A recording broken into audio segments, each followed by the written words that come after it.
Paano nga ba namin nalaman na kailangan namin ipa-check up si Eliana nung baby pa siya? Nagkaroon kasi ako ng traumatic birth experience nung ipinanganak ko si Eliana dahil sa mukhang perang doktor. Pero sa susunod na lang natin yung pag-usapan.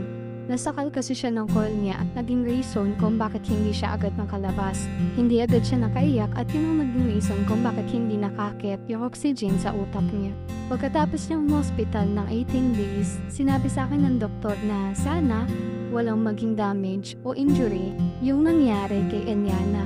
Tanda ko pa pinipilit ko yung doktor na ano po ba dok, ano yung mga pwedeng mangyari. Pero ayaw niyang sabihin at ang gusto niya ay magdasal na lamang ako na walang masamang mangyari.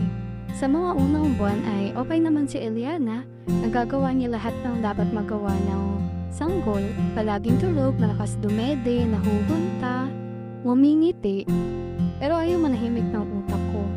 Palagi pa rin ako nagsisearch kung ano ba ang mangyayari kapag hindi agad nakaakyat ang oxygen sa utak ng bata sa pagkakasilang pa lang niya.